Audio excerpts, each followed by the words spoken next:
Bonjour à toutes et à tous. Alors avant d'appeler les premiers participants à la table ronde, je vais vous expliquer aujourd'hui rapidement pourquoi l'arrivée de nouveaux acteurs de l'économie numérique et la domination des GAFA crispe à ce point aujourd'hui à la fois la Commission européenne et les acteurs de l'industrie traditionnelle. Alors on peut partir d'un premier constat, c'est qu'aujourd'hui l'espace numérique européen est largement colonisé par les GAFA. On regarde effectivement, Google détient aujourd'hui 94% de parts de marché sur la recherche en ligne en Europe, et on peut aussi dire qu'il détient environ 70% de l'écosystème des OS en Europe avec son OS Android. On a également du coup Amazon. Amazon en 2014 c'était 89 milliards de dollars de revenus, et c'est le leader mondial incontesté de l'e-commerce. On a également Facebook. Facebook qui revendique aujourd'hui 260 millions d'utilisateurs inscrits en Europe. C'est plus que le nombre d'utilisateurs inscrits aux États-Unis, et c'est quasiment la moitié de la population de l'Union européenne. Et on a le dernier acteur, Apple. Apple qui, au quatrième trimestre 2014, a réalisé près de 18 milliards de dollars de bénéfices nets, ce qui est un record toute industrie confondue. Alors, quels sont les problèmes aujourd'hui posés par cette domination ? On a d'abord une problématique d'abus de position dominante. Aujourd'hui, Google fait l'objet de deux enquêtes, à la fois sur son moteur de recherche et sur son écosystème Android. On a également Apple aujourd'hui qui a, vous l'avez peut-être remarqué, lancé Apple Music, un service de streaming en ligne, et qui a été soupçonné par la justice américaine d'avoir essayé de faire pression sur les maisons de disques américaines pour qu'elles retirent en fait tout leur catalogue des services tels que Spotify et Deezer. On a un autre reproche qui est fait fréquemment, c'est les mécaniques d'optimisation fiscale. Apple et Amazon ont notamment souvent été dans le viseur des différentes institutions pour ces pratiques-là. On estime qu'Apple a mis au point un système qui lui permet de payer moins de 2% d'impôts sur le bénéfice. Même reproche fait à Amazon, qui par exemple en 2014 a réalisé près de 12 milliards de dollars de chiffre d'affaires en Allemagne pour 16 millions de dollars d'impôts versés. Donc j'imagine que vous dans l'assistance, c'est des taux d'impôt sur le bénéfice qui vous font rêver, dans la mesure où aujourd'hui on estime que les sociétés européennes ont des taux d'imposition plutôt de l'ordre de 20 à 30% selon les acteurs. On a aussi une problématique de détournement de la valeur. Alors, si on regarde aujourd'hui la répartition du trafic Internet, par exemple, pour l'année 2014 en Amérique du Nord, on se rend compte que Netflix et YouTube captent une énorme part de ce trafic-là. Ce problème, c'est qu'aujourd'hui, la bande passante est essentiellement financée par les opérateurs télécoms, et que donc, du coup, ces acteurs-là en profitent sans contribuer à financer ces autoroutes de l'information. Quelle est la réponse aujourd'hui des différents acteurs face à ces problématiques-là ? Un constat, c'est qu'il y a beaucoup d'initiatives locales. On a vu le Royaume-Uni qui a instauré un impôt de 25% baptisé taxe Google.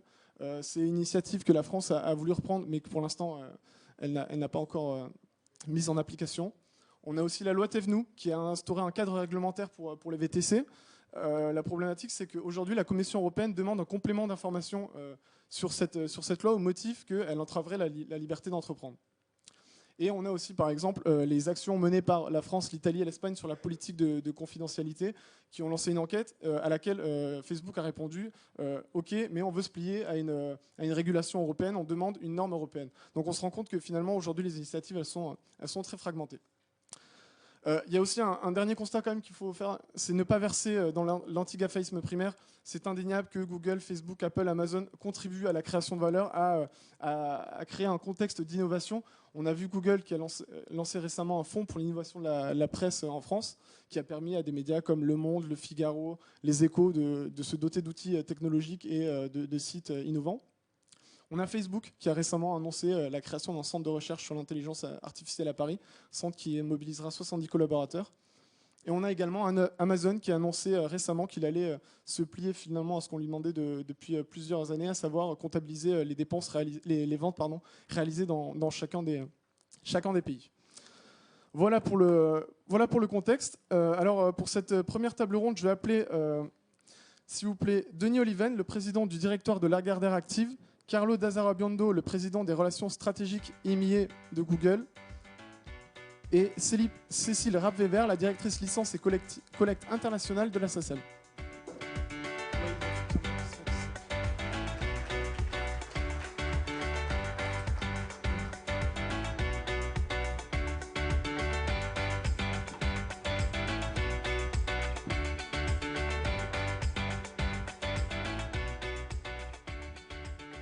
Alors merci à tous. Carlo, je vais commencer par vous. D'accord.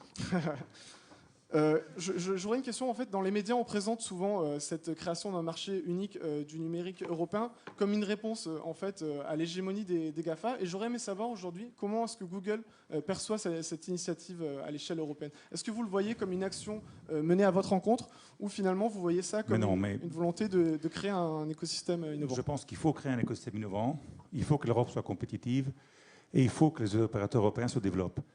Par contre, l'histoire de dire que c'est parce qu'il y a les GAFA qui ne se développent pas, j'aimerais vous rappeler quelques faits quand même qui sont des faits. On a 28 pays en Europe avec 32 langues. On a 230 millions d'habitants qui vivent dans ces pays et qui parlent tous des langues différentes et qui ont tous des législations différentes. Fiscalité différente, législation sociale différente. Quand on développe une boîte en France, on a à disposition peut-être sur Internet 10-15 millions de personnes. Quoi qu'on développe aux États-Unis, on a 230, 250 millions de personnes.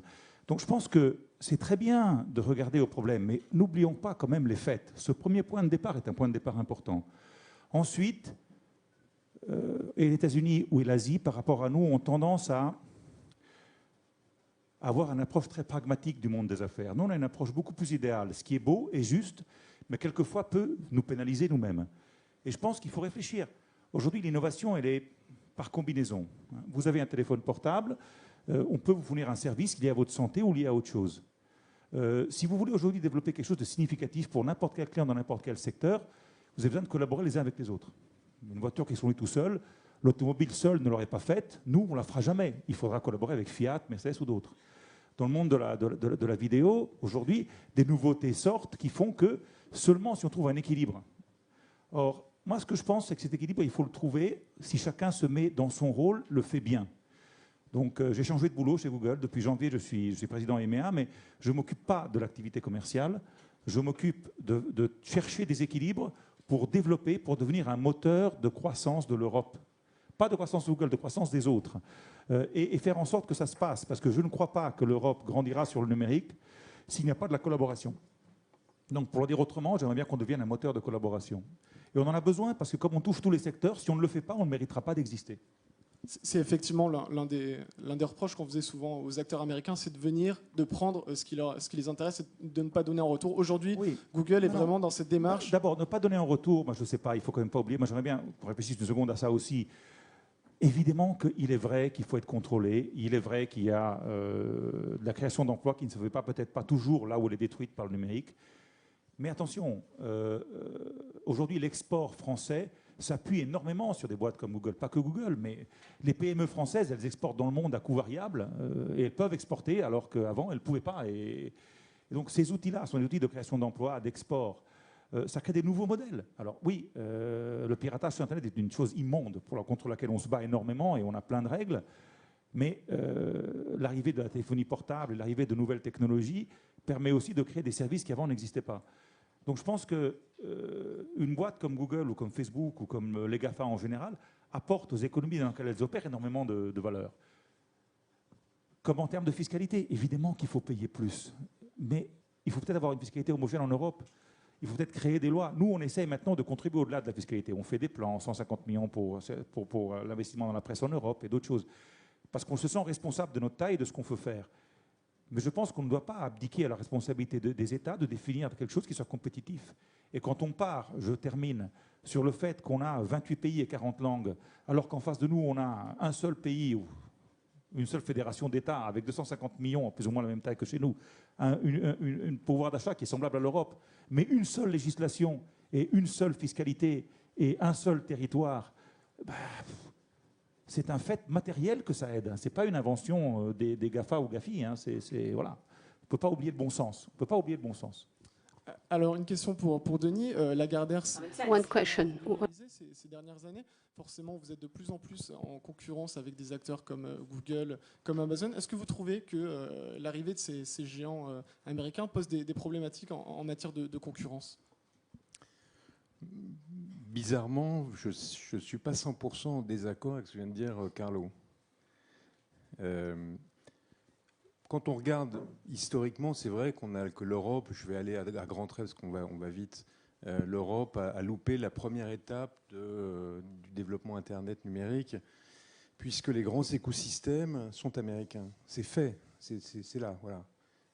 Les GAFA, ils sont tous américains. Donc l'écosystème des produits avec des objets avec lesquels on se connecte, l'écosystème de la recherche, l'écosystème du commerce, l'écosystème des réseaux sociaux, tout ça est américain, désormais c'est fait. Et donc ce qui va se développer maintenant, c'est des choses qui se greffent sur ces écosystèmes. C'est un fait établi. Alors quelles sont les raisons, pourquoi est-ce que ça s'est fait comme ça? Mais en tout cas, c'est le cas. Ça se traduit aussi, deuxième point, par le fait que vous vous souvenez du paradoxe de Solow, ce prix Nobel d'économie américain qui expliquait que les ordinateurs sont partout, sauf dans les gains de productivité dans les années 80. Et nous, on pourrait dire en Europe, Internet est partout, sauf dans la croissance. En tout cas, on voit qu'il y a les études le montrent, qu'il y a un écart de croissance avec les États-Unis, par exemple, qui est lié à notre retard sur le numérique. Donc on a un vrai sujet de développement de l'économie numérique en Europe, qui est la deuxième étape ou la troisième, je ne sais pas, et qui est de développer un certain nombre de contenus ou de services qui vont venir alimenter le monde numérique. Et c'est là que la question se pose à la fois des rapports avec GAFA et des réglementations, de la régulation. Pour qu'on arrive à accomplir cette révolution, il faut, et c'est là que je rejoins ce que disait Carlo à certains égards, il faut un mélange de règles et de coopération. De la coopération, c'est évident, et Google a montré qu'il était capable, dans certaines circonstances, de le faire. Dans le groupe dans lequel je suis, par exemple, la partie édition travaille bien avec Google. Sur la partie presse, Google a fait des efforts en dotant des fonds de modernisation dont nous avons tous profité. Mais cette coopération se déploiera d'autant mieux que le cadre dans lequel elle s'inscrira garantira la non-discrimination et une compétition à armes égales. Et c'est ça, c'est ça le sujet devant lequel nous sommes aujourd'hui, qui n'est pas du tout un sujet personnel. Je veux dire, moi, j'ai une immense admiration pour Google, ce qu'a fait Google, qui est une boîte fantastique. Donc, c'est pas un sujet. Et si j'étais Google, j'agirais sans doute comme Google. C'est vraiment un sujet qui nous concerne, nous, Européens, et qui est de dire, déterminons des règles qui garantiront que nous ne louperons pas la deuxième phase et que nous pourrons entrer dans des relations partenariales, c'est ce que vient d'évoquer Carlos, dans lequel le monde numérique, qui est propice au monde numérique. Donc il faut un peu de règles, pas trop de règles. Permettez-moi d'insister là-dessus, pas trop de règles. Par exemple, là je viens de voir qu'un amendement avait été voté au Parlement qui va charger encore la barque des acteurs français du numérique. Ça, c'est absurde. Et je compte sur la sagesse, l'intelligence et la connaissance du numérique d'Emmanuel Macron pour arrêter ce type d'amendement qui crée des règles inutiles, comme c'est un amendement à sa propre loi.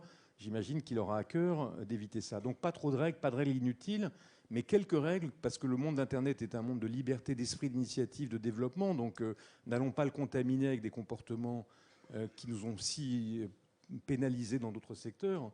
Pas trop de règles, mais des règles qui garantissent un climat de coopération. Et dans ce cadre-là, nous pourrons travailler avec les grands acteurs du monde Internet qui sont américains. Et ces règles, justement, sur quoi doivent-elles se concentrer, selon vous, concrètement, du coup L'essentiel, le principe essentiel, c'est les règles de non-discrimination et de concurrence équitable. Et ce qui se passe aujourd'hui devant la commission, vous l'avez évoqué, c'est un processus normal. Quand on est dedans, on se dit c'est violent, patati et patata, mais c'est comme ça que finalement l'Europe produit de la régulation.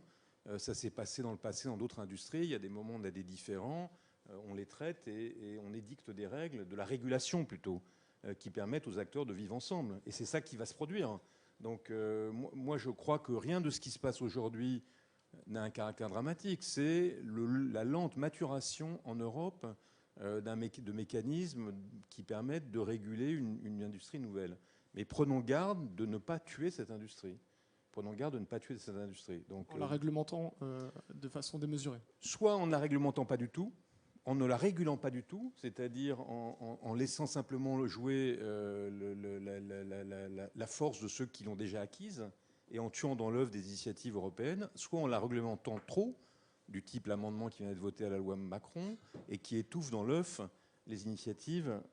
Donc c'est un vrai sujet, c'est un sujet complexe, c'est un vrai sujet de politique industrielle et il faut qu'on ait des gouvernements ou des Commission européenne éclairée pour qu'elle comprenne qu'il faut un peu de régulation, mais point trop.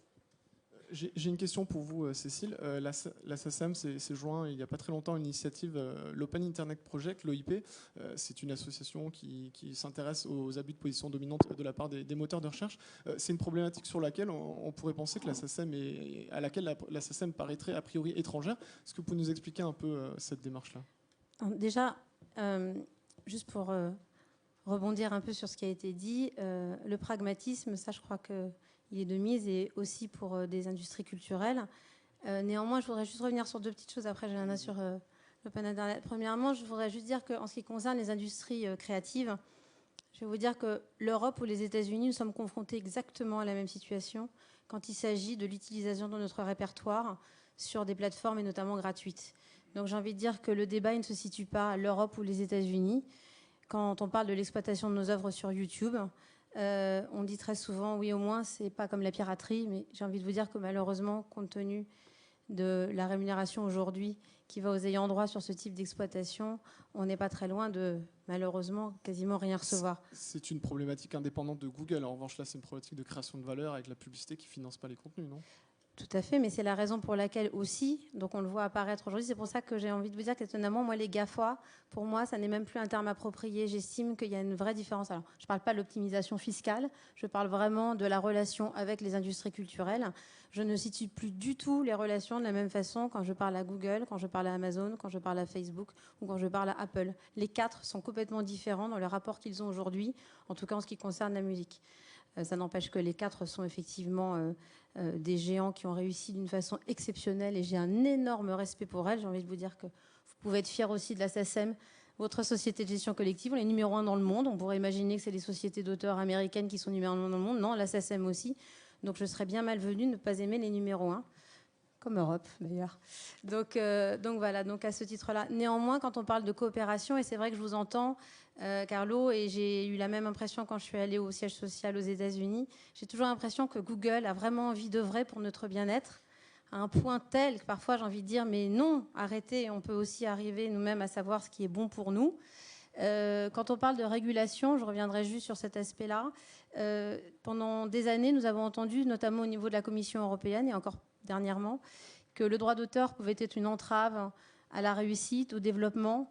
Je pense qu'aujourd'hui, au fur et à mesure de diverses publications, notamment à travers Europe Créative ou aux différents rapports qui ont été développés et publiés, je crois qu'on peut montrer qu'au contraire, les industries culturelles sont là pour créer de la valeur et faire travailler énormément de monde. Et c'est vrai que quand on parle de collaboration, j'aimerais que ça soit le cas, vraiment, puisqu'aujourd'hui, nous avons des accords contractuels, sans nul doute. J'ai des accords aussi bien avec Google qu'avec YouTube et évidemment tous les autres partenaires dont nous avons parlé.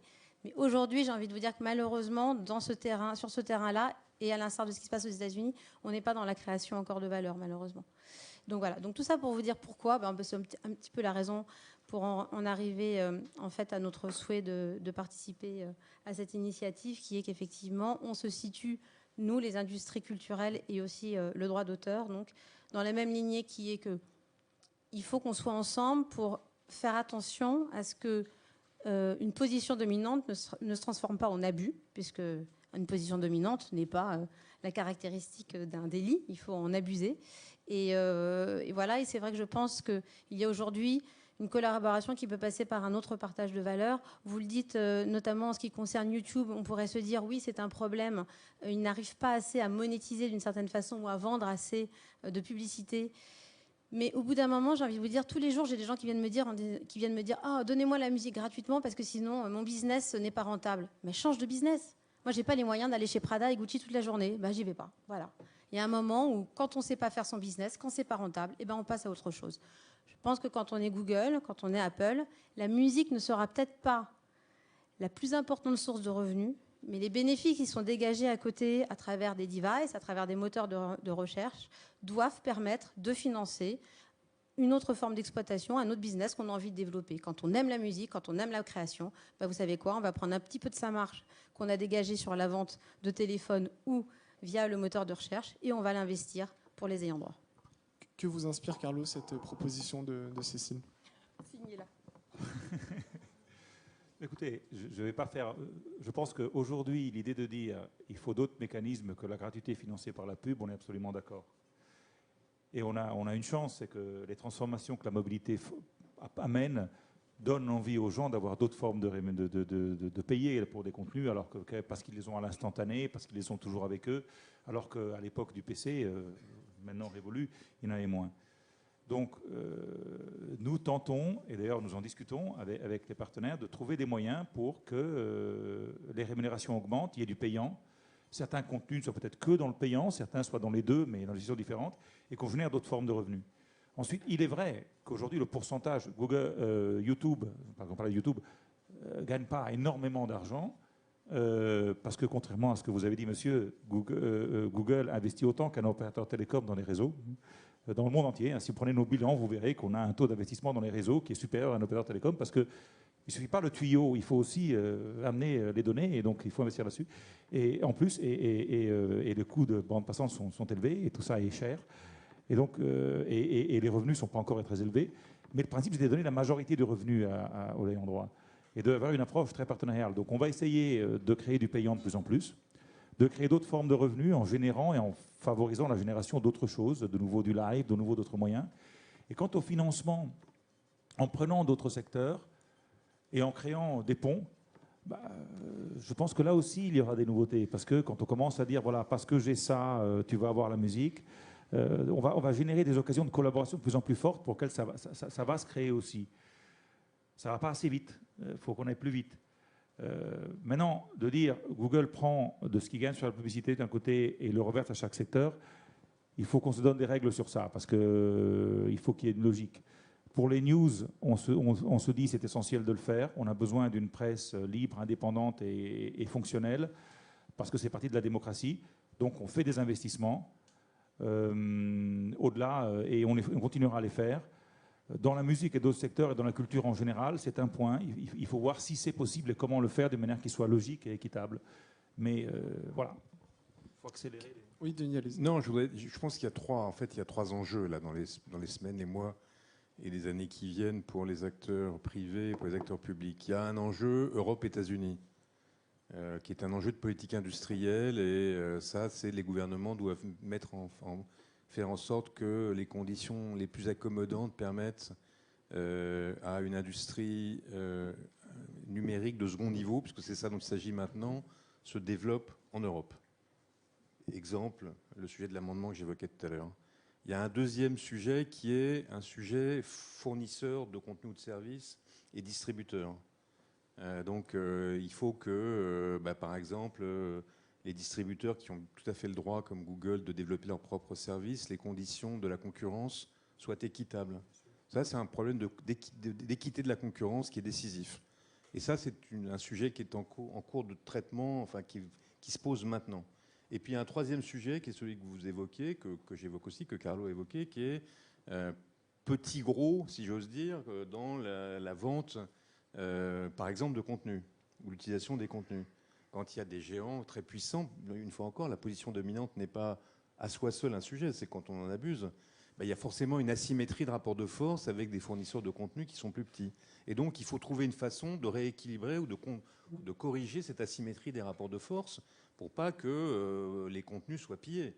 Le type de discussion qui se passe en ce moment entre Google, je prends cet exemple parce que Carlo est là, mais c'est vrai avec Facebook aussi, le type de discussion qu'on a en ce moment avec Google, que l'industrie de la presse a avec Google, sur comment vous rémunérez justement nos contenus, comment vous contribuez au développement de la presse, c'est ça en fait. Donc voilà, on a ces trois sujets-là. Le premier, il est de la responsabilité des gouvernements, et j'espère qu'ils seront éclairés. Par moment, je me dis oui, par moment, je me dis non. Le second, il est plutôt de la responsabilité des autorités de régulation de la concurrence, et notamment de la Commission européenne. C'est en cours. Et le troisième, il est dans les rapports entre les acteurs sous le regard plus ou moins bienveillant des autorités. Mais si ces trois sujets avancent, et pour l'instant ils avancent, hein, là on est au milieu du truc, donc on ne voit pas forcément comment les paysages bougent. En fait, ils bougent. Si ces trois sujets avancent, l'Europe est en situation de compenser pour une part les handicaps qu'elle a pris dans la course au numérique. Pardon, je voudrais ajouter une chose. Pour moi, il y a 4 sujets. Je partage tout ce qu'a dit Denis, mais il y en a un quatrième qui pour moi est très important, harmonisation européenne. on ne peut pas oublier le fait qu'on a 28 pays qui sont différents, avec des législations différentes et des fiscalités différentes. C'est comme si on a une monnaie unique, mais on n'a pas les autres leviers. Ça nous pénalise incroyablement. Par rapport aux États-Unis, ça pénalise l'Europe, ça nous freine, ça ne nous donne pas la possibilité d'avoir de la masse critique, de faire du test et d'avancer. Et donc, ça pénalise des opérateurs qui veulent naître en Europe. Ça, pour moi, le 4e sujet est un sujet extrêmement important. Il faut faire de la normative positive, de la normative qui permette de se développer, qui permette de créer quelque chose et d'avoir une harmonie et une certitude. Et ça nous manque au niveau européen. Parce qu'on est plus dans la protection que dans l'ouverture. Et il faut qu'on y arrive. Je pense que effectivement cette question de l'harmonisation des règles européennes, elle est aujourd'hui partagée par tous, la nécessité. Et j'aurais juste une question pour Cécile. Vous disiez vous-même, en fait, vous reconnaissiez que c'était compliqué pour les plateformes américaines aujourd'hui de gérer les relations avec les ayants droit, tout simplement à cause de précisément cette fragmentation. Vous vous rendez compte au quotidien à la SACEM, non? Non, je parlais plus du fait que là, pour le coup, l'harmonisation, qu'il y ait harmonisation ou pas, les ayants droit face à Google ou à YouTube sont exactement dans la même situation aux États-Unis. C'est-à-dire qu'effectivement, ils sont plus, comme disait Carlo tout à l'heure, dans la recherche de plus de revenus. Et si le modèle gratuit financé ne convient pas, c'est pas automatiquement basculer sur du payant. C'est comment faire qu'effectivement il y ait deux offres qui puissent coïncider, Oui, coexister ensemble et qui proposent des choses juste, différentes. Mais là, quand aux États-Unis, on a potentiellement pour n'importe quelle chanteuse ou chanteur de qualité moyenne 200 millions d'auditeurs, pour l'exceptionnelle chanteuse française ou chanteur français, on en aura. Je me situe pas à ce niveau-là, puisque vous le savez, a... notamment avec la fragmentation des droits. En fait, quand je négocie avec vous ou avec vos compétiteurs, de toute façon, je suis automatiquement dans un niveau qui est presque mondial, puisqu'avec la fragmentation, comme vous en parliez, de toute façon, nous, par exemple, on représente Universal Music et la SACEM, et directement, on a des accords qui portent sur 127 territoires. Donc, je peux vous dire, je suis vraiment capable de faire le distinguo et vous dire qu'aujourd'hui, malheureusement, que ce soit plusieurs territoires ou un gros territoire, le modèle économique n'est pas encore le bon pour ce qui concerne la rémunération des ayants droit et de la création. Il n'est pas suffisant. Je ne parle pas là de Google, mais globalement, quand on a vu, c'est un sujet auquel je me suis intéressé autrefois, mais c'est vrai que les contenus sont le carburant d'une partie du développement du numérique. Ils l'ont été à l'évidence pour les abonnements Internet. Et on sait qu'il y a eu un pillage, entre guillemets, des contenus, que d'une certaine manière, notamment à travers le piratage, on a lancé l'offre Internet et on a appelé le consommateur en lui offrant l'accès illimité à des contenus sans rémunérer. Bon, on est dans une phase, j'espère, on pourrait dire ça de la presse aussi, on est dans une phase, j'espère, où on va arriver à retrouver un nouvel équilibre et trouver des rapports de rémunération qui seront plus justes que la phase initiale de développement. En tout cas, c'est une bataille qu'on doit conduire, et notamment en Europe, dans lequel on a un gisement de richesses fantastiques qui sont nos industries culturelles, que ce soit nos industries de presse, mais ça, il y en a ailleurs, mais enfin, elles sont importantes, nos industries musicales, de cinéma, nos éditions. Donc, on a peut-être perdu la première bataille des grandes infrastructures ou des grands écosystèmes numériques, mais le fuel qui les alimente, on a de grands atouts. Et donc, cette question est très importante pour l'économie européenne de demain. C'est vrai que, on sait très bien que très souvent, dans une fusion, 1 + 1, ça fait jamais 2. Quand Apple annonce commercialiser sa nouvelle offre sur 100 différents territoires d'ici la fin du mois, et notamment une radio qui sera donc Beats One. Alors bon, c'est compliqué d'avoir une radio mondiale. Effectivement, il y a quand même une culture dans chaque territoire qui fait qu'au niveau de la programmation, mais c'est évident que Apple, avec une radio mondiale, ne sera jamais l'agrégat de tous les revenus publicitaires que nous avons chacun des territoires européens. Et vous voyez, avec les revenus publicitaires. Alors c'est vrai qu'aujourd'hui, en plus en Europe, contrairement aux États-Unis, la bascule, on va dire, de consommation vers le numérique, tenant à la taille des territoires tout simplement, ne s'est pas opérée de la même façon. Pandora aux États-Unis cartonne. Pourquoi ? Parce que quand vous allez de Los Angeles jusqu'à New York, vous êtes incapable d'avoir la même radio comme nous, on peut avoir Europe 1 de Lille à Marseille, si je vois bien ma géographie. Donc voilà, donc ça c'est vrai que ça fait développer aux États-Unis des nouvelles ères numériques. Moi aujourd'hui, avec tout le respect que j'ai d'Énergie, qui est un groupe radio qui est formidable, la web radio ne se développe encore pas du tout. Merci beaucoup. 4,8 millions de personnes, 4,8 millions d'emplois seront créés selon McKinsey en Europe d'ici 2020 sur les applicatifs. et ça générera une économie de 65 milliards. J'espère que les Européens pourront prendre cette économie, parce que si c'est fait par les entreprises européennes qui innovent, créent leurs applicatifs, leurs services, c'est des emplois et des activités pour eux.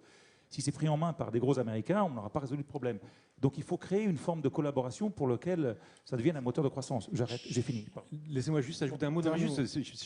Juste un mot, je ne voudrais pas qu'on sorte de cette table ronde en pensant que tout est affaire de règles.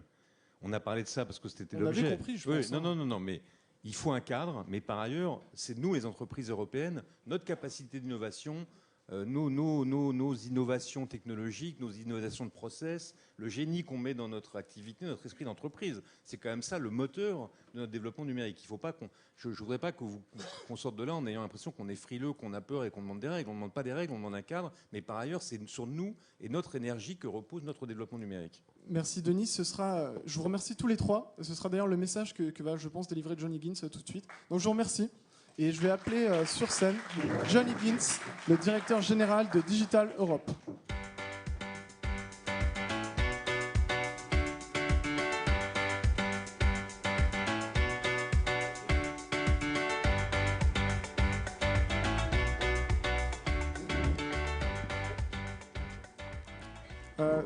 John, you're the director general. John, vous êtes le directeur général pour Digital Europe, une association en faveur de la technologie numérique en Europe. Vous vous occupez du problème des champions numériques en Europe. Vous dites que ce n'est pas vraiment un problème de réglementation, mais que c'est un problème dû à d'autres facteurs. Oui, tout à fait. Tout à fait. J'ai trouvé très intéressant tout ce que vous avez dit jusqu'à présent. Merci de m'avoir invité et de me permettre de parler en anglais. Donc, je représente la tech industrie, l'industrie technologique en Europe, les entreprises mondiales, mais également les plus petites entreprises qui travaillent en Europe. J'étais très intéressée par le débat que vous venez d'avoir et je peux peut-être reprendre certaines choses qui ont été dites.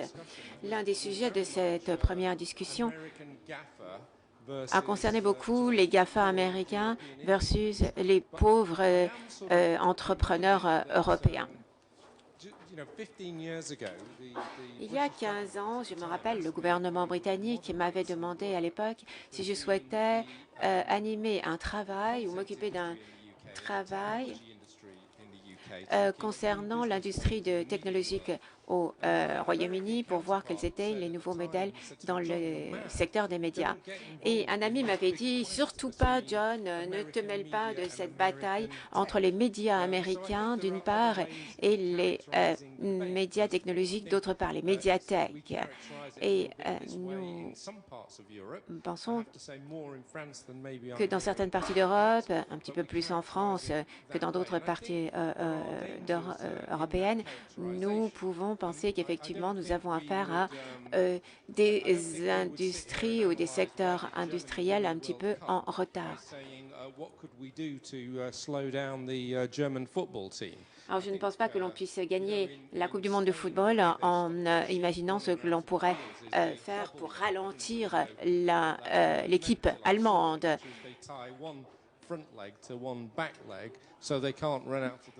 En fait, on peut aussi envisager de ralentir un animal en lui attachant les pattes, mais ce n'est pas l'approche que nous devrions adopter.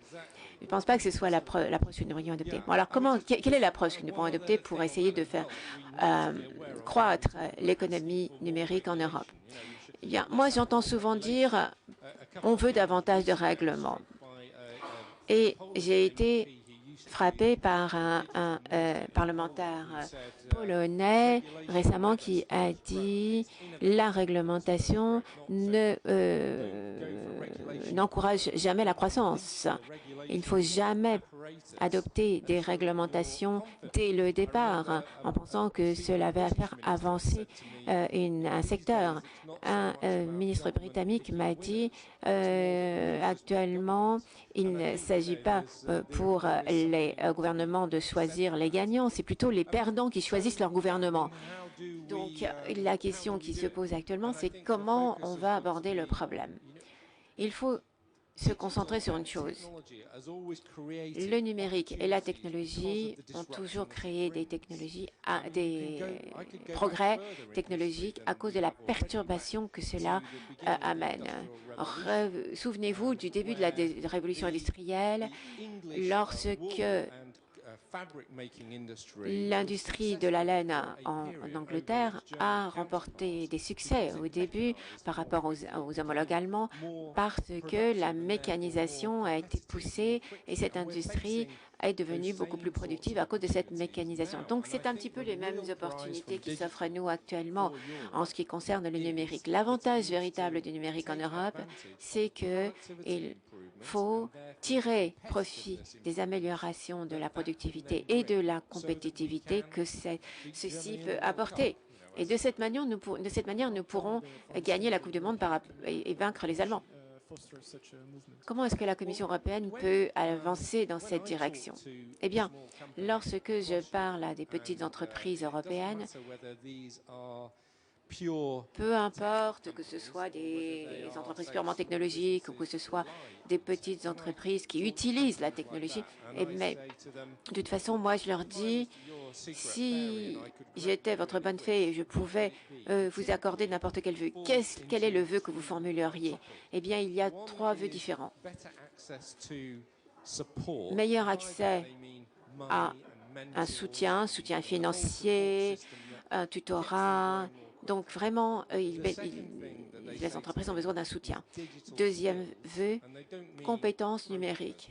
Et on ne parle pas seulement des programmateurs ou des développeurs, mais de leaders, de directeurs, de dirigeants qui comprennent vraiment qu'est-ce que c'est que ces compétences numériques. Et troisième vœu formulé, si je m'installais au Connecticut, je pourrais vendre à tout le marché américain très rapidement, quel que soit le nombre d'habitants.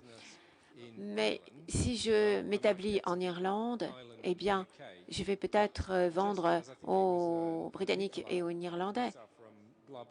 Et je pense que c'est Nicolas Bussard de BlaBlaCar qui nous a dit « Je deviens rapidement expert dans l'embauche de personnes provenant de tous les pays européens. » C'est ce qu'il nous a dit. Donc, si l'on pouvait demander à la Commission européenne de se concentrer sur une chose et les États européens également, eh bien, ce serait le marché numérique unique, le marché unique.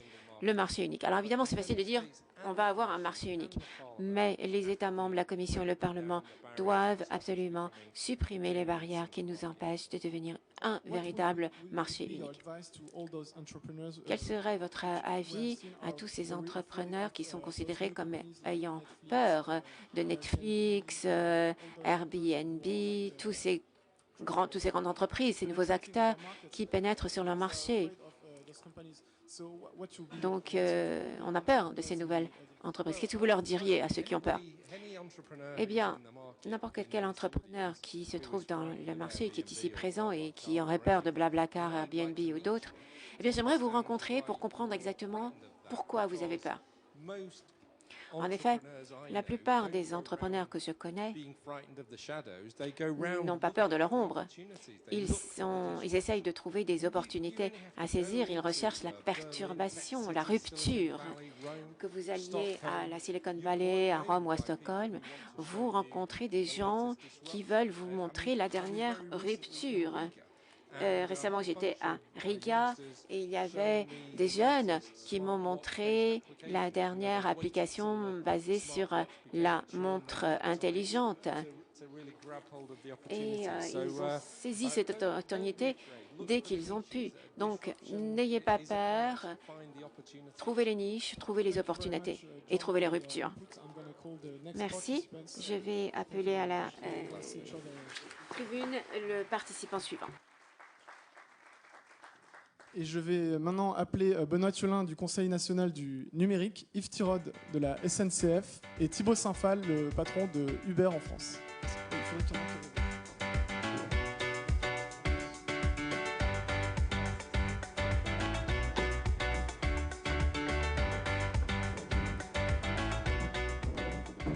Bonjour à tous. On va peut-être commencer par Benoît. J'ai appris que le Conseil national du numérique s'apprêtait à remettre son rapport le 18 juin au Premier ministre sur toutes ces problématiques du développement de l'économie numérique. Est-ce que vous pourriez nous dire rapidement, en matière de réglementation, quelles seront vos principales préconisations ? Alors, évidemment, si je le remets quand même au Premier ministre, ça veut dire que je vais quand même lui réserver la primeur de l'essentiel des recommandations qu'on va... Voilà, l'esprit en revanche, d'abord. Pourquoi est-ce que nous, on a demandé une concertation? On est allé voir le Premier ministre, Manuel Valls, il y a maintenant un peu plus d'1 an, et on lui a dit, puisque le Conseil national du numérique, son rôle, c'est de donner des conseils au gouvernement en matière de numérique, et un petit peu de représenter, d'être le lobby de ceux qui n'ont pas de lobby, d'une certaine manière, parce que je pense notamment à toute cette nouvelle génération d'entrepreneurs dans le numérique, qui n'ont pas le temps d'aller arpenter les couloirs de Bercy pour défendre leurs intérêts. Et donc, on est allé voir le Premier ministre pour lui dire, vous accumulez les lois qui empiètent sur les questions numériques, je ne pense pas à celles sur lesquelles on est saisi, mais d'autres sur lesquelles on s'est auto-saisi, et qui souvent, au fond, privent d'un débat global sur ces sujets-là, et par ailleurs, ne concertent pas l'écosystème émergent qui, à mon avis, est quand même une grande partie de notre avenir. Bon. Et donc, on lui a dit, par ailleurs, on pense que ça fait maintenant 10 ans qu'il n'y a pas eu de loi sur le numérique. La dernière, c'était la LCEN, qui, je pense, était... Même s'il y a un peu de débat, quand même une grande loi qui a donné la sécurité juridique pour le développement de l'économie numérique en France. Et donc simplement en 2004, il n'y avait pas de smartphone, il n'y avait pas de big data, il n'y avait pas l'affaire Snowden, il n'y avait pas les plateformes dominantes comme elles sont aujourd'hui. Et donc on lui a dit, voilà, on pense qu'il faut une loi sur le numérique, il faut probablement amender beaucoup des lois qui sont en cours, je pense notamment à la loi santé, le sujet a été abordé tout à l'heure. Nous, on a été saisis par la ministre, on fera des recommandations, etc. Et puis, de pouvoir, en gros, faire quoi? Inscrire d'abord un certain nombre de grands principes qui nous semblent importants et qui sont, on va dire, des fondamentaux de ce qu'a fait la fécondité de la révolution numérique. Je pense notamment, et là je ne dévoile pas énormément de choses, puisque c'est des positions qu'on a déjà prises au Conseil national du numérique dans des rapports précédents qu'on a pu faire. Je pense notamment à la neutralité du net, pour laquelle nous on pense que c'est le principe d'égalité plongé dans le réseau et que c'est ça qui a permis à des grands géants type Google, par exemple, on en a beaucoup parlé tout à l'heure, d'émerger. Mais d'une certaine manière, dont il ne faudrait pas, aujourd'hui vous savez que ces grandes plateformes, elles étaient très pro-neutralité du net quand elles étaient petites, elles le sont un peu moins parfois, et je ne pense pas tellement à Google d'ailleurs, mais plutôt à d'autres, elles le sont un peu moins désormais. On veut évidemment préserver ça et on pense qu'il faut l'inscrire dans le socle législatif et évidemment européen. Mais on n'a pas non plus travaillé et réfléchi que dans les couches basses du réseau, parce qu'on a une vision, on essaie d'avoir une vision industrielle du sujet. La question du principe d'égalité et de la neutralité du net, c'est celle qui concerne les couches basses, donc l'infrastructure réseau. Mais c'est vrai, on peut reprendre le débat et le poursuivre un petit peu de tout à l'heure. Il y a évidemment une question qui se pose sur qu'est-ce qui se passe pour les plateformes qui sont au-dessus. Et nous, on a défini, on a discuté un principe de loyauté des plateformes. Voilà. Et donc, il y a plein de sujets aujourd'hui qui doivent faire rentrer dans le droit. Je pense à la neutralité du net, je pense à la loyauté des plateformes, je pense à des principes d'interopérabilité, d'autodétermination informationnelle. Tous ces sujets-là, en fait, c'est adapter notre socle juridique, social et politique à ces nouveaux usages et à ces nouvelles pratiques. Et je voudrais juste faire une petite incise parce que on a beaucoup tapé sur Google tout à l'heure. Et ça me gêne toujours un peu. Ça me gêne toujours un peu, non pas que, et encore une fois, les positions du Conseil sur le rôle des plateformes, elle est équilibrée et parfois très dure sur certaines de leurs pratiques. Mais je pense qu'il faut mettre une question de forme et qu'il faut reconnaître quand même, ça n'a pas été suffisamment dit, que ces plateformes, si elles dominent aujourd'hui, c'est parce qu'elles ont su innover, d'abord et avant tout. Et que par ailleurs, moi je sais ce que je dois aujourd'hui, ma vie elle a changé grâce à Apple et à Google. Donc il faut quand même qu'on s'interroge tous. Combien il y a de décisions politiques qui ont été prises ces 20 dernières années qui ont changé notre vie au quotidien? Il n'y en a pas eu tant que ça. Il n'y en a peut-être pas beaucoup même. Alors que par contre, concrètement, ça a changé ma vie. Donc il faut qu'on s'interroge, pourquoi est-ce que c'est pas nous qui avons inventé ça? Pourquoi est-ce qu'en 2000, le GSM, c'est les Européens qui le dominaient? Et pourquoi 15 ans après, c'est les plateformes américaines qui dominent? Il faut s'interroger, il faut plutôt d'ailleurs se regarder nous, plutôt que d'une certaine manière, de simplement pleurnicher un peu trop en disant les grandes plateformes qui nous dominent, etc. C'est pas pour dire qu'il n'y a pas de problème. Autre chose qu'on va pousser, c'est la question, par exemple, d'une nouvelle forme de régulation. D'abord, on a les principes, ces grands principes, ils doivent faire leur entrée, y compris dans le droit européen, parce que je pense que le droit de la concurrence aujourd'hui est inopérant. Mais je pense qu'il faut être aussi un peu créatif. Nous, on pousse, par exemple, au Conseil national du numérique pour la création d'une agence d'évaluation et de notation des plateformes. En se disant que c'est peut-être ça qui est le plus efficace que simplement la régulation par le droit. Concrètement, c'est très concret. Quel serait le rôle de ces agences? Mais je vais vous dire très clairement. Vous connaissez les agences de notation financière. Qu'est-ce qu'elles font en réalité? Elles vous donnent à vous, peut-être que vous avez, c'est peut-être pas ce que vous faites au quotidien, mais peut-être qu'un jour, vous voudriez acheter des bons du Trésor, américains ou grecs. Bon. Et puis, vous n'avez pas les moyens d'analyse financière pour savoir si l'État américain a une bonne santé financière ou grec. Bon. Puis ça peut être aussi d'investir dans une entreprise. Vous n'avez pas ces moyens-là. Et quand nous, on a travaillé sur la question des plateformes, on a eu plein de personnes qui sont venues nous voir en disant on a des problèmes. On était allé voir le guide.com, le club, tous les moteurs de recherche éthico qui ont été dans la précédente procédure de test de marché de la Commission européenne. Et ils venaient nous dire on a un problème, on est déréférencé sur Google, on a des problèmes sur l'App Store, etc. Je dis ok, vous avez objectivé ça? Vous pouvez le prouver ou pas? Et là, ils me disent, on peut vous prouver qu'on se dégringole. Mais est-ce qu'on peut prouver qu'il y a une action générale là-dessus pour notre secteur? Non. Et pour cause, ils me disent, vous êtes gentils, mais nous, on a autre chose à faire. Il faudrait bosser les ingénieurs là-dessus. Bon. Et donc, je pense qu'il y a un vrai sujet aujourd'hui, et dont les plateformes, d'ailleurs, à mon avis, sur le long terme, seraient gagnantes. On a besoin de mettre des ingénieurs, des experts, qui vont analyser quoi? Qui vont analyser des choses, en fait, qui sont même plus d'ordre juridique ou économique. Là, on parle de quoi? On parle de stabilité des API. Ce n'est pas un juriste qui va vous dire si une API est stable. Et pourtant, aujourd'hui, dans une économie de plateforme, il y a des centaines d'entreprises qui voient leur modèle d'affaires fondé sur une API. Si cette API est instable, si tout d'un coup, dans le changement de la structuration des données d'une API, vous pouvez avoir droit de vie et de mort sur un écosystème de start-up, c'est un problème. Si tout d'un coup, vous avez votre business model qui est fondé sur une vente sur un magasin d'applications et que tout d'un coup, les règles de ce magasin d'applications changent, on voit qu'il y a un problème de loyauté et il y a un problème aussi d'objectivation de ces pratiques-là. Moi, je pense qu'on doit faire du rétro-engineering. On ne demandera jamais à Google d'obtenir son algorithme ou à Amazon. Ils ne vous le donneront pas. Ce n'est pas vrai.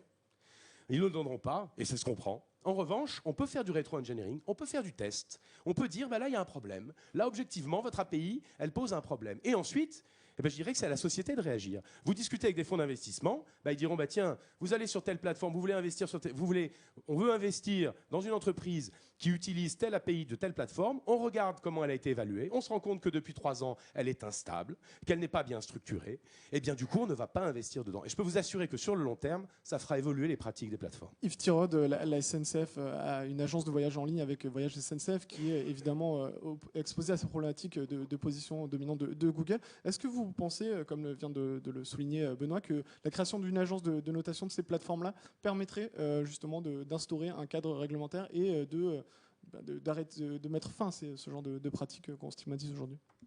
Bonjour à tout le monde. Tellement de choses ont été dites déjà. Je vais peut-être essayer de venir sur un exemple plus concret, peut-être pour essayer de voir ce que ça veut dire. Alors, c'est vrai que là, je prends la partie de la SNCF qui est une agence de voyage en ligne. Donc, une agence de voyage en ligne, hein, vous les connaissez. Nos compétiteurs, c'est Booking.com, c'est Expedia. Et en fait, ce qui se passe, c'est que je dirais que Google, qu'on les aime, les GAFA, qu'on les aime ou pas, je suis complètement d'accord avec ce que dit Benoît ou Denis, c'est plus la question. La question qui nous est posée aujourd'hui, c'est comment on fait pour que notre avenir, eh bien, on puisse le construire sans être coincé par le passé et des positions qui sont en effet extrêmement difficiles. Voilà. C'est la seule question qu'on a. Si je prends l'exemple du marché du tourisme, l'agence de voyage en ligne, c'est du tourisme. Globalement, en fait, ce qui s'est passé, et on revient toujours à un problème qui est vraiment lié à la structuration européenne dont parlait Carlo. En fait, c'est vrai que c'est compliqué de créer un géant en Europe, puisque moi je l'ai vu sur voyagesncf.com quand j'ai déployé cette agence de voyage partout dans le monde. C'est extrêmement infernal. Dans chaque pays, vous avez besoin vous avez des structures d'agences de voyage, des tas de trucs, tout est différent. Quand vous appelez Booking.com ou Expedia, c'est infiniment plus simple, parce que vous commencez par les États-Unis, vous atteignez votre taille critique, vous avez des grosses plateformes, et dès que vous avez la taille critique, vous choisissez en Europe les pays les plus intéressants. Alors évidemment, il y a toujours la France, il y a le Royaume-Uni et l'Allemagne, et puis après, vous pouvez y aller.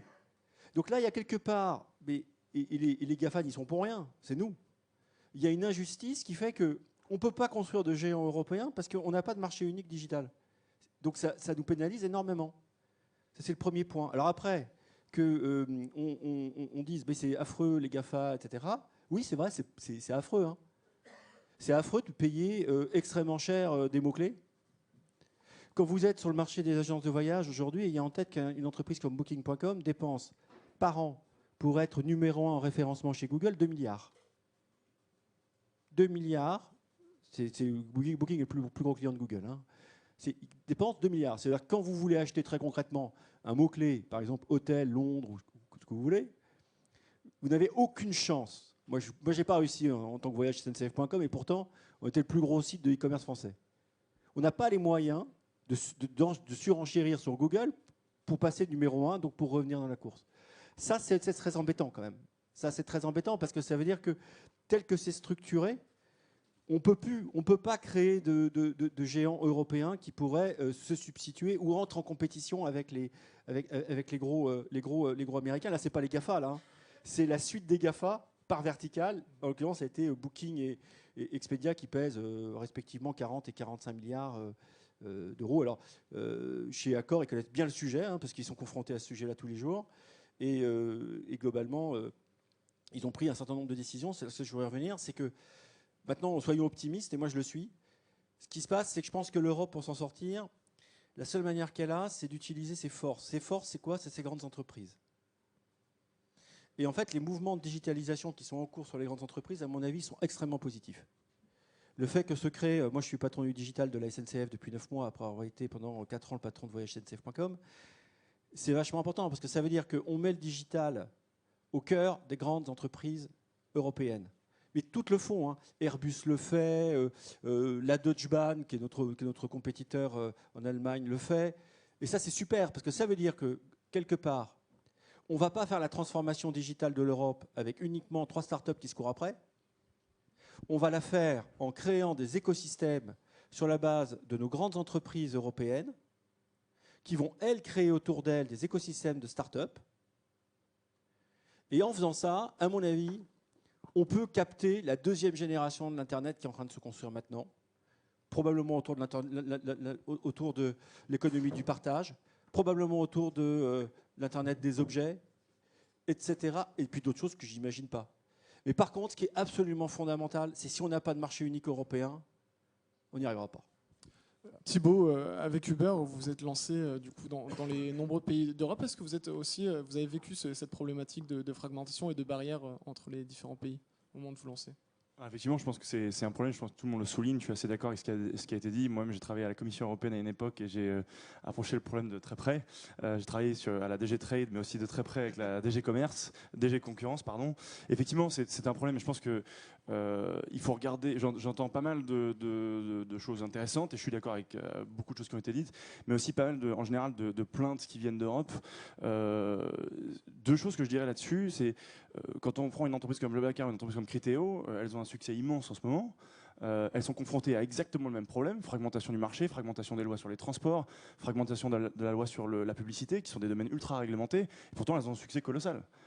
Donc cette fragmentation n'est pas qu'un obstacle, c'est aussi une opportunité de comprendre où sont les règles problématiques qui empêchent l'innovation et d'essayer, dans ces règles, d'innover d'une manière que d'autres entreprises n'ont pas envisagée. C'est la première chose. La deuxième, j'entends énormément le mot protéger, que des mots qui font appel à des réflexes défensifs. Je pense que quand on regarde ce qui se fait aux États-Unis, moi j'ai créé pas mal de startups avant, dont en France, ce qui est frappant, c'est de voir à quel point la défense d'intérêts existants n'est pas dans le langage de l'entrepreneur ni de l'État. Quand on regarde, par exemple, Yahoo et Microsoft, si à l'époque l'État américain avait décidé d'essayer de défendre Yahoo et Microsoft, on n'aurait peut-être pas Apple aujourd'hui, Amazon et Google. Je ne sais pas si vous vous souvenez de Yahoo en 1997, c'était pas un moyen super sexy de rechercher des trucs sur Internet, c'était des répertoires, il fallait cliquer sur des liens, puis des liens, puis des liens, avant d'arriver au boulanger ou au garagiste du coin. Avec Google, ils ont tout foutu par terre, pour m'exprimer comme ça, et c'est bien, ça a permis toute une série d'algorithmes. De l'autre côté de l'Atlantique, si on regarde Airbus, j'ai travaillé sur le dossier de très près à la Commission européenne, Airbus a réussi à faire concurrence avec les États-Unis de manière, avec un succès que l'on sait, qui est assez incroyable. Et le tout avec des règles qui sont pour certaines très restrictives. Donc je pense que l'obsession de l'Europe et des entrepreneurs en Europe ne doit pas être de comprendre comment on protège, ça va être de comprendre comment on a 2 étapes d'avance sur ce qui est possible malgré les règles. Et nous, Uber, pour répondre à votre question, je veux dire, ça n'aura échappé à personne, on a des challenges réglementaires absolument partout. On prend le parti qui est que il ne faut pas, pour des États, regarder l'existant et dire comment on fait pour mettre des règles qui empêchent les nouveaux entrants de se conformer à l'existant. Il faut regarder pour les entreprises existantes comment on fait en sorte que leurs règles soient plus adaptées au monde d'aujourd'hui. Au monde où, comme le disait Benoît, on sort ce truc de notre poche, on a nos comptes bancaires, un transport, un ticket à la SNCF, un covoiturage, on a tout. La santé, tout à l'heure on en a parlé, Withings, entreprise française, un nom simple, des objets simples qui marchent, connectés. Moi, j'utilise la balance connectée Withings, c'est fabuleux, c'est une entreprise française, donc c'est possible. Concrètement, ce serait donc assouplir le cadre réglementaire auquel aujourd'hui sont astreints un nombre d'acteurs traditionnels pour leur donner les moyens de rivaliser avec des Netflix, des Skype. Tout à fait, je pense que assouplir, et dans le sens de ce que disait Benoît, là où je suis totalement d'accord, c'est assouplir dans le cadre d'un cadre.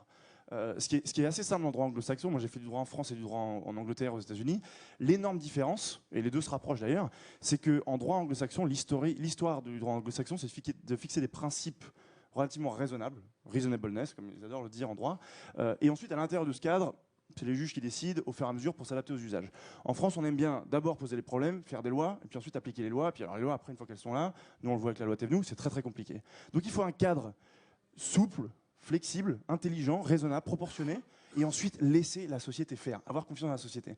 C'est d'abord assouplir, et l'autre énorme enjeu, c'est de se mettre d'accord. Quand j'ai travaillé à la Commission européenne, ce qui était sidérant, c'est qu'à chaque fois que j'avais des réunions avec les États membres, ils arrivaient, c'était la cacophonie. Pas d'accord sur l'objectif, pas d'accord sur le nombre d'emplois, pas d'accord sur ce qu'on veut faire. Il n'y avait jamais d'accord. Et ça met la Commission européenne et les instances européennes dans une position très difficile, où ils sont avec des États européens qui n'arrivent pas à se mettre d'accord sur des règles de base, et où ensuite la Commission européenne, quand elle essaie de défendre l'agenda européen à la table des négociations internationales, elle n'y arrive pas. Et nous, ce qu'on voit aujourd'hui sur Uber, c'est que, par exemple, dans le transport de personnes, la Chine a une croissance absolument phénoménale. À côté, l'Europe peut rapidement devenir un nain. Donc si on n'est pas capable d'unir, non pas les 250 millions de consommateurs européens, je crois que le chiffre a été utilisé par Carlo tout à l'heure, c'est 500 millions de consommateurs européens qui peuvent être d'accord sur des choses assez simples. Et ensuite, quand ils sont aux États-Unis, les 500 millions, ou en Chine ou en Inde, ils pèsent. Moi, je peux vous le dire, je l'ai vu, je suis allé en Corée, je suis allé aux États-Unis pour négocier des accords commerciaux.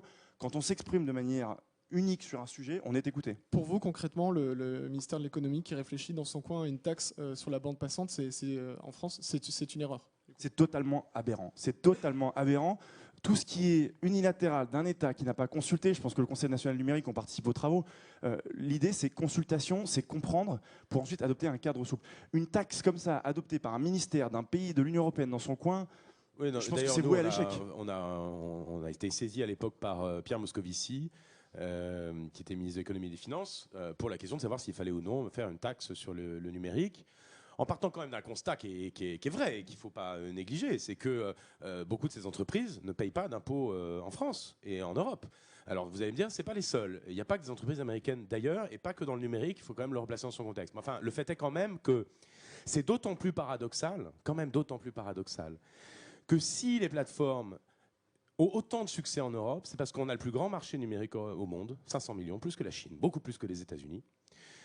Que la société numérique européenne, d'une certaine manière, est contributrice nette dans ce qu'on peut appeler l'économie et la société collaborative et contributive. C'est-à-dire que globalement, vous avez des citoyens européens qui consomment du numérique parce qu'ils ont des moyens, qui contribuent parce qu'ils ont du temps libre, parce qu'ils sont bien formés, parce qu'ils sont en bonne santé. Tout ça, ça ne vient pas de rien. C'est parce qu'on a un système social protecteur, un système de santé, du temps libre, et qu'on est bien formé en Europe. Et c'est pourquoi ? Parce que c'est financé par l'impôt. Et donc il y a quand même un sujet. Et moi, d'une certaine manière, mais je l'ai dit au VP de Google un jour que j'ai la chance de rencontrer, comme je le dirai à tous les autres, comme on l'a dit dans notre rapport, moi je crois que l'économie des plateformes aujourd'hui telle qu'elle est organisée n'est pas une économie qui est soutenable et durable sur le long terme. Donc il faut quand même poser la question. Ensuite, je ne pense pas qu'il y ait d'aventurisme fiscal. Je pense que ça ne sert à rien de vouloir faire une taxe en France. Je suis entièrement d'accord. En revanche, le problème reste entier. Et fiscal. Mais attention, ce n'est pas que fiscal. Et je reviens un tout petit peu sur un truc. Évidemment, il y a quand même un sujet aujourd'hui, et c'est moi une conviction forte que je voudrais faire passer. Il n'y a pas de déterminisme technologique sur ce qu'on est en train de vivre. Il n'y en a pas. On vit un changement de civilisation, une révolution industrielle, c'est une évidence. Et il y a une urgence à réfléchir d'ailleurs d'abord à la stratégie que les grands groupes doivent mettre en place, mais réfléchir au préalable, plutôt que d'aller chercher des accords rapidement ou de faire des trucs de communication un peu superficiels. Il faut réfléchir à la stratégie. C'est ce qu'ont fait très bien les Américains, et ils l'ont fait d'ailleurs sous l'impulsion de leur gouvernement il y a maintenant 30 ans.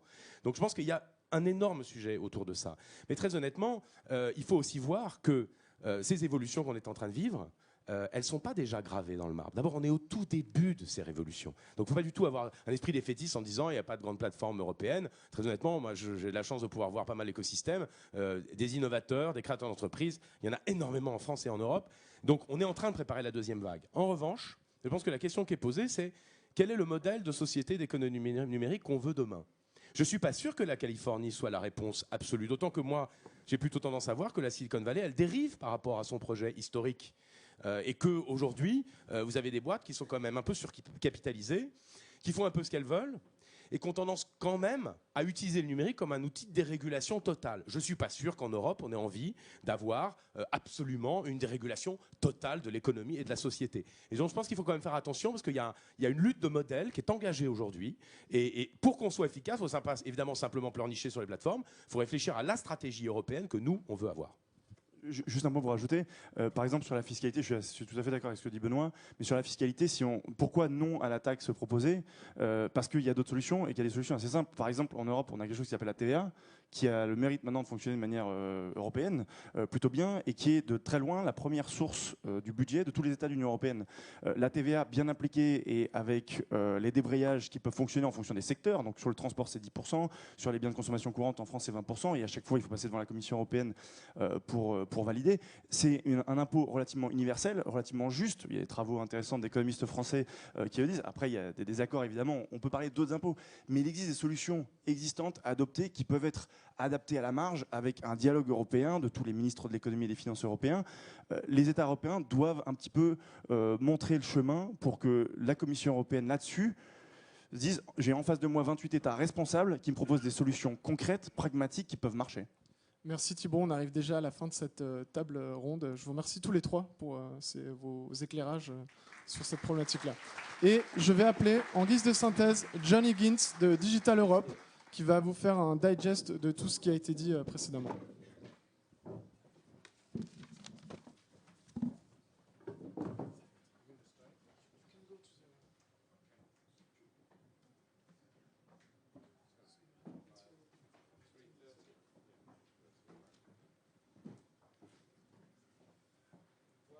Me again, ladies and gentlemen. Another little bit of English. Alors voilà, c'est moi à nouveau, un petit peu d'anglais encore à la fin de notre session là. Alors, ce que Nicolas m'a demandé de faire là maintenant à ce stade, c'est peut-être juste voir un petit peu ce que j'ai entendu, moi, faire un genre de synthèse et puis peut-être faire des suggestions à ce sujet-là. Donc, alors, globalement, j'ai été tout à fait encouragée par les discussions et les débats que j'ai entendus. J'ai entendu de très bonnes choses portant sur la collaboration, reconnaissant que la collaboration, c'était quelque chose de très important et particulièrement, je crois, sur la base d'une bonne compréhension des valeurs donc des différents endroits de la chaîne logistique, si je puis m'exprimer de la sorte. Alors, je pense que, en fait, il nous faut avoir une bonne compréhension de cette chaîne logistique et de ses avantages. Alors, vous vous souviendrez de ce qui a été dit, je crois. On dit que ce sont souvent les gens qui perdent, qui sont des perdants, qui essaient de se tourner vers les gouvernements et qui disent « Ah ben, les gouvernements devraient faire quelque chose. Hein. » Eh bien, il faudrait faire attention. Alors, je crois qu'il y a une façon peut-être d'avancer, savoir que faire maintenant. C'est peut-être de penser à quelques principes sur lesquels on pourrait tous se mettre d'accord. Alors, je ne sais pas, moi, ce que devraient être ces principes, mais je vais juste essayer de vous donner une petite idée. Alors, on devrait dire tout d'abord que tout ce que nous faisons devrait en tout cas soutenir tout ce qui est approche innovante, approche d'innovation. Donc se mettre d'accord là-dessus, se mettre d'accord sur le fait que l'innovation, c'est vraiment ce qui permet de créer la croissance économique, les jobs dont on a besoin. Donc s'assurer que tout ce qu'on fait est pro-innovation. Donc comme si quelqu'un demande un règlement pour améliorer les règles de la concurrence, eh bien peut-être qu'il faudrait d'abord se dire est-ce que ceci est en faveur de l'innovation, encourage l'innovation ou pas. Alors deuxième question à se poser, c'est au sujet de la vitesse et vraiment de la vitesse appropriée pour faire venir ces nouveaux environnements digital. Alors si on invoque quelque chose, eh bien peut-être que il faut 7 ou 8 années avant que les choses deviennent une réalité. C'est une bonne observation. Alors je pense que peut-être qu'il ne faut pas faire ça.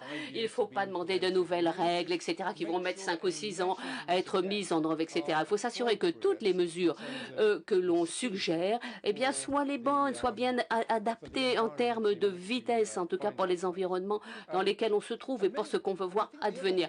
Et peut-être qu'une autre chose encore, c'est qu'il faut bien voir que à l'heure actuelle, nous sommes dans un environnement global et moi, je ne pense pas qu'on aimerait revenir en arrière à l'époque où on n'était pas dans un environnement global. Mais nous sommes donc dans cet environnement, même si, bon. Alors, et il faut bien voir, il faut avoir cet état d'esprit, là, à moi, ce que j'appelle, donc cet état d'esprit de l'équipe de football d'Allemagne. On va gagner la Coupe du Monde de football. Hein, c'est ça, c'est cet état d'esprit qu'il faut. Pas juste une autre compétition mineure en Angleterre. Non, il faut qu'on gagne la Coupe mondiale. Il faut qu'on ait ce genre d'état d'esprit afin de pouvoir justement une approche globale et qu'on ait une possibilité, une chance de gagner. Alors, je pense que ces principes-là, collaboration, être pro-innovation, s'assurer que l'on fasse tout ce qui est vraiment pro-innovation, que l'on prenne également des mesures qui sont vraiment bien, celles qui sont adaptées au monde digital, au monde numérique et qui soient bien en ligne avec la vitesse à laquelle les choses se produisent à l'heure actuelle. Bon, et bien ne pas oublier qu'on est dans un monde global. Donc, ne voulons pas vraiment que l'Europe soit juste le porteur de cartes de crédit dans ce jeu.